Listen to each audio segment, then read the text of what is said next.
প্রিয় দর্শক আসসালামু আলাইকুম এবং অনেক অনেক শুভকামনা সবার জন্যে। আমি এই এপিসোডটি বানাতে গিয়ে উভয় সংকটে পড়েছি, শাখের করা তো বলতে পারেন। কারণ হলো আমি দুটো পক্ষকে নিয়ে কথা বলবো এখানে। একটি পক্ষ হলো অন্তর্বর্তীকালীন সরকারের প্রধান উপদেষ্টা অধ্যাপক ডক্টর মোহাম্মদ ইউনূস, আরেক পক্ষ হলেন আমার প্রিয় দল, ছাত্রদের দল এনসিপি বা জাতীয় নাগরিক পার্টিকে নিয়েও আমাকে কথা বলতে হবে। আর যেই ইস্যুটি নিয়ে কথা বলবো নির্দিষ্ট ইস্যু, সেখানে একটি পক্ষ আরেক পক্ষের উপর বেশ চটে গিয়েছেন মনে হলো, এবং চটে গিয়ে কিছু কথা বলেছেন যেই কথাগুলো আমার কাছে আপত্তিকর মনে হয়েছে। দুই পক্ষই আমার প্রিয়, বাট প্রিয় হলেও আমার একটি দোষ আছে। আমি আনকন্ডিশনালি কারো প্রিয় থাকতেও চাই না, আর কাউকে প্রিয় রাখতেও চাই না। আমার প্রিয় যারা আছেন তাদের আমি ভীষণ পছন্দ করি, ভালোবাসি, বাট কন্ডিশনালি। আর কন্ডিশনটি হলো নিরপেক্ষ থাকতে হবে আমার প্রিয় মানুষকে। যদিও নিরপেক্ষ থাকা সবসময় সম্ভব হয় না, এটি একটি কঠিন কাজ। আমি নিজেও আজকে নিরপেক্ষ থাকতে পারবো না, আমাকে কোনো একটি পক্ষ নিতে হবে। তবে কারো পক্ষ নেব না, আমি নেব আমার বিবেকের পক্ষ। আমার বিবেক বা কনসায়েন্স আমাকে যেটি বলে আমি সেইটি ফলো করব। তাই আমি কথা বলতে শুরু করতে চাচ্ছি। এনসিপি বা জাতীয় নাগরিক পার্টির নেত্রী ডক্টর মাহমুদা মিতু, তিনি আজ তার ফেসবুকে একটি পোস্টে অধ্যাপক ইউনূসের সমালোচনা করেছেন।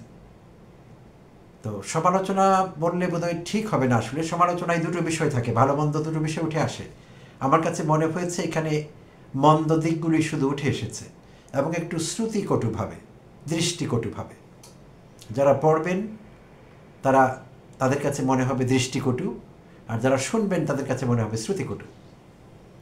আর যেই ভাষায় কথা বলেছেন ডক্টর মাহমুদা মিতু, আমার কাছে মনে হয়েছিল আসলে বিএনপির কোনো লোক কথা বলছে। কারণ বিএনপির লোকেরা এখন অধ্যাপক ইউনূসকে ব্যক্তিগতভাবে আক্রমণ করা একটু কমিয়ে দিয়েছে। তারা অধ্যাপক ইউনূসের উপর বেশ খুশি, কারণ তিনি নির্বাচনের রোডম্যাপ ঘোষণা করেছেন। এইটিতে তারাই সবচাইতে বেশি খুশি, অন্যেরা অতটা না, কারণ অন্যদের চাওয়া পাওয়া আকাঙ্ক্ষা প্রতিফলন ঘটেনি এখানে। তো বিএনপি খুশি, বেজায় খুশি ডক্টর ইউনূসের উপর। তো হতেই পারে। তো কিছুদিন আগে পর্যন্ত তারা যাচ্ছে তাই ভাষায় তাকে ক্যারিগারাজ করেছেন, আমি বলবো না, তার বিষয়ে কথা বলেছেন, সীমা অতিক্রম করেছেন, কখনো কখনো শিষ্টাচার বহির্ভূত আক্রমণও হয়েছে। বাট এখন এটি একটু কমে এসেছে। তো মাহমুদা মিতু আজ তার ফেসবুক পোস্টে যেভাবে কথা বলেছেন, আমার কাছে মনে হচ্ছিল শুরুর দিকে বিএনপির কোনো নেতা নেত্রী অধ্যাপক ইউনূসকে আক্রমণ করছেন। তো প্রিয় দর্শক, আমি পোস্টটি আপনাদের সঙ্গে একটু শেয়ার করব, ছোট্ট, খুব বেশি বড় হবে না। শেয়ার করে আমি এটি নিয়ে আমার মতামত দেব, কথা বলবো।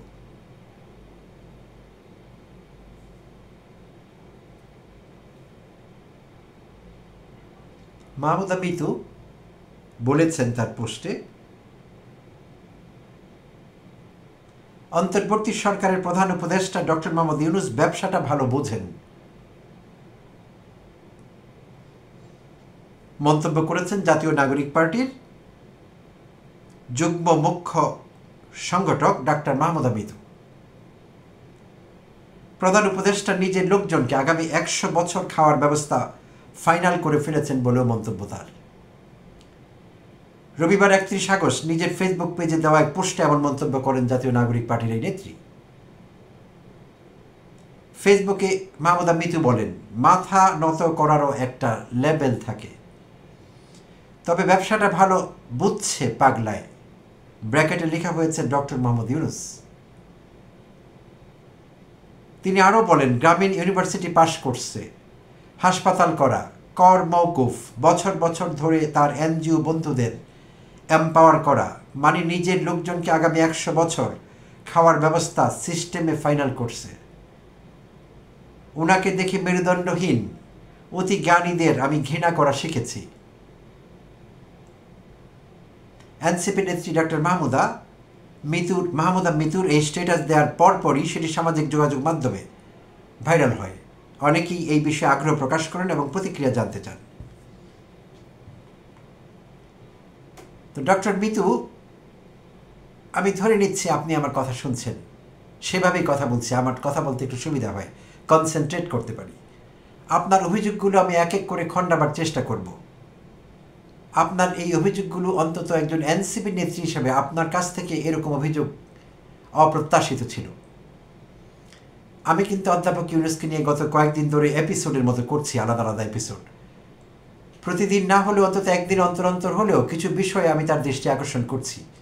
আমার কাছে যেই সব বিষয় খারাপ লাগছে, আমার কাছে মনে হচ্ছে তিনি সঠিক সিদ্ধান্ত নিচ্ছেন না, আমার ছোট্ট চ্যানেল থেকে, আমার ছোট্ট ইউটিউব চ্যানেল, আমি আমার হাম্বল ইউটিউবার, এই লাইনে একদমই নতুন, এগুলো ভালো বুঝি না, বাট আমি কথা বলছি প্রতিনিয়ত।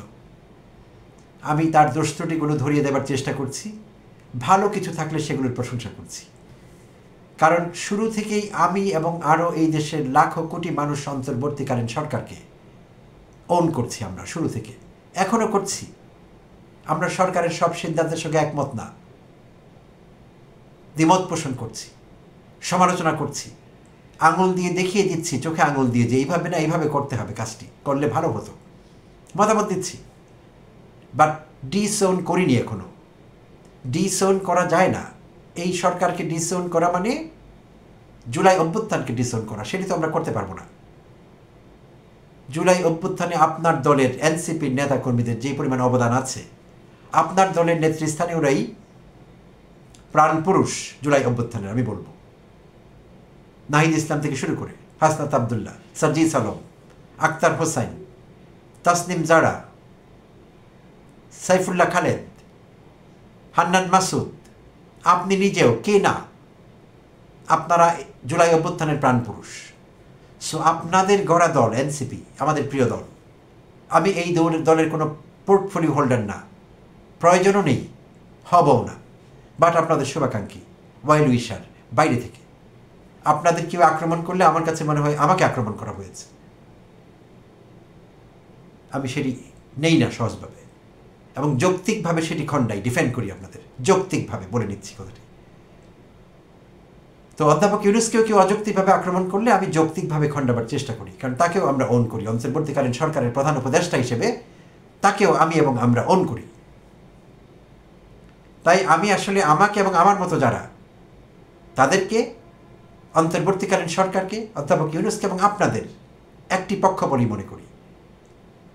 যেই পক্ষের কয়েকটি শাখা প্রশাখা আছে, বাট পক্ষ আমরা একটি, জুলাই অভ্যুত্থানের পক্ষ, হাসিনা খেতাবার আন্দোলনের পক্ষ, স্বৈরাচারের বিরোধী পক্ষ, গণতন্ত্রের পক্ষের শক্তি আমরা। তাই সমালোচনা যখন করব, ব্যালেন্সড হতে হবে, সমানভাবে আলোচনা করব। কিন্তু এখানে হয়নি আপনার আলোচনাটি। আপনি যা যা বলেছেন একটু অমার্জিত মনে হয়েছে আমার কাছে, শিষ্টাচার বহির্ভূত মনে হয়েছে। আমি দুঃখিত, এভাবেই আমাকে বলতে হচ্ছে। সো আমি খণ্ডাবো আপনার কথাগুলো এক এক করে। আপনি বলেছেন ব্যবসাটা ভালো বোঝে পাগলা, এই ল্যাঙ্গুয়েজ ঠিক হয়নি। শুধু এনসিপি কর্মী হিসেবেও না, একজন ডাক্তার হিসেবে আপনার এই ভাষা, শব্দচয়ন ঠিক হয়নি, একদমই ঠিক হয়নি। আচ্ছা, আপনি বলেছেন তিনি ব্যবসাটি ভালো বুঝেন। নিশ্চয়ই আমি আপনার সঙ্গে একমত, নিশ্চয়ই তিনি ব্যবসা ভালো বুঝেন। ব্যবসা ভালো না বুঝলে তিনি কি করে এক একটি করে স্টার্ট আপ করছেন, আর প্রত্যেকটি স্টার্ট আপ সফল হচ্ছে, একটা থেকে আরেকটা করছেন, যেটিকে আমরা সামাজিক ব্যবসা বলছি। একটিকে মডেল হিসেবে দাঁড় করাচ্ছেন, সেটিকে ব্রাঞ্চ আউট করাচ্ছেন, বা সেটি থেকে আরেকটি হচ্ছে, সেইটির পুঁজি থেকে আবার আরেকটি হয়ে যাচ্ছে, সেটির পুঁজি থেকে আরেকটি হয়ে যাচ্ছে। এক এক করে 50টির মতো বা তারও বেশি কোম্পানি তিনি দাঁড় করিয়েছেন, সোশ্যাল বিজনেস কোম্পানি, সামাজিক ব্যবসা প্রতিষ্ঠান। আর এগুলোর একটিরও মালিকানা কিন্তু তার না, একটি পয়সাও তার পকেটে ঢোকে না। আপনি জানেন কি না আমি জানি না, যদি জানতেন ঠিকভাবে, তাহলে আপনি অন্য বিষয় নিয়ে তাকে আক্রমণ করতে পারতেন, এই বিষয়গুলো নিয়ে আক্রমণ করতে পারতেন না।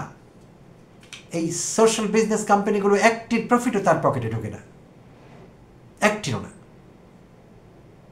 আচ্ছা, বাট তিনি সফলভাবে সেগুলো দাঁড় করাতে পারছেন। ফলে কি হচ্ছে, এক একটি করে কোম্পানি বাড়ছে মানে কি? প্রতিটি কোম্পানিতে কর্মসংস্থানের সৃষ্টি হচ্ছে এই দেশের মানুষের। এটি বেকারত্ব দূর করবার একটি চমৎকার পদ্ধতি। এবং শুধু বাংলাদেশে না, আপনি জানলে অবাক হবেন, পৃথিবীর প্রায় 60-70টির মতো দেশে এই সোশ্যাল বিজনেস কনসেপ্ট অ্যাপ্লাই করা হয়েছে সাকসেসফুলি। তারাও হ্যাপি, সেখানেও সেগুলো গ্রো করছে। আচ্ছা, তাহলে এগুলো নিয়ে আসলে কথা বলার কিছু থাকে না। তারাই কথা বলবে যারা তার শত্রু, ইউনুস হেটার্স। আপনারা তো ইউনুস হেটার্স না, আপনারা তার কিছু কিছু বিষয় ডিসলাইক করা শুরু করেছেন। ডিসলাইকিং আর হেইটিং আলাদা জিনিস, দুটো কিন্তু এক না। আচ্ছা, আপনি বলেছেন গ্রামীণ ইউনিভার্সিটি পাশ করছে, খারাপ কি করেছে? আর গ্রামীণ ইউনিভার্সিটি কিন্তু 1 বছরের মধ্যে হঠাৎ দাঁড়িয়ে যায়নি, যে অধ্যাদেশ জারি করে হঠাৎ করে কোনো রকম প্রসিজারাল স্টেপস ফলো না করে হঠাৎ করে ফেলেছেন একটি গ্রামীণ ইউনিভার্সিটি, এরকম না। এর আবেদন আগে থেকেই ছিল, হাসিনা আমল থেকেই প্রসেসিং চলছিল এটির। আলোর মুখ দেখেনি। যদি বলেন তিনি ক্ষমতা কাজে লাগিয়ে আলোর মুখ দেখিয়েছেন, অনুমোদন নিয়ে নিয়েছেন, ফাইন, আমি তো দোষের কিছু দেখি না এতে। অধ্যাপক ইউনুসের মতো ব্যক্তিত্বের প্রতিস্থাপন করা একটি বিশ্ববিদ্যালয়, সেইটি হবে আন্তর্জাতিক মানের বিশ্ববিদ্যালয়।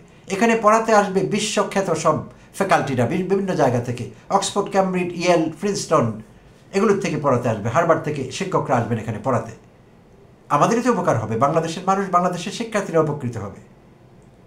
বিশ্ব পর্যায়ের লেখাপড়ার সঙ্গে আমাদের পরিচয় ঘটবে। এটি দোষের কি? এর সাথে ভালো কাজ তো কিছু হতেই পারে না। চোর ছাচররা বিশ্ববিদ্যালয়ের মালিক হয়ে গেল গত কয়েক বছরে, আমরা তো দেখলাম। চোর ডাকাত বিশ্ববিদ্যালয়ের ট্রাস্টি বোর্ডের চেয়ারম্যান, এটা সেটা কত কিছু হয়ে গেল। তারা গুন্ডারা উপাচার্য হয়ে গেল বিভিন্ন বিশ্ববিদ্যালয়ে। এগুলো তো ঘটেছে এই দেশে। কিন্তু অধ্যাপক ইউনুসের স্থাপিত একটি বিশ্ববিদ্যালয় সেরকম হবে না। সত্যিকার অর্থে একটি আলোর মশাল হবে, একটি পাঞ্জেরি হবে, আলো দেখাবে, পথ দেখাবে, লাইট হাউস হবে তার স্থাপিত বিশ্ববিদ্যালয়ে। দোষের কি আছে? চমৎকার, তাকে অভিনন্দন জানাচ্ছি। আচ্ছা, আপনি বলেছেন হাসপাতাল করা। হ্যাঁ, তার একটি বিশ্বমানের হাসপাতাল করবার প্ল্যান, অনেকটা এগিয়েও গেছেন বোধহয় সেদিকে। চমৎকার, আই কংগ্রেচুলেট হিম। একটি বিশ্বমানের হাসপাতাল, যেখানে ক্যান্সার থেকে শুরু করে সব দুরারোগ্য ব্যাধির চিকিৎসা হবে। ডাক্তার হিসেবে আপনার তো সবচাইতে আগে এটি অ্যাপ্রিসিয়েট করবার কথা। এখন আমাদের কঠিন কোনো অসুখ করে ইন্ডিয়ায় দৌড়াতে হয়। এখন ইন্ডিয়ায় বিভিন্ন কারণে যেতে পারছি না, আমরা চায়নায় যাচ্ছি, আমরা ব্যাংককে যাচ্ছি, আমাদের চিকিৎসা খরচ বেড়ে যাচ্ছে, অনেকে অ্যাফোর্ড করছে না। সেই চিকিৎসা যদি আমাদের দৌড়গড়ে আসে, এর চাইতে ভালো খবর আর কী হতে পারে? আলহামদুলিল্লাহ। আপনিও পড়েন মনে মনে আলহামদুলিল্লাহ, চিল্লায় বলা লাগবে না, মনে মনে বলেন।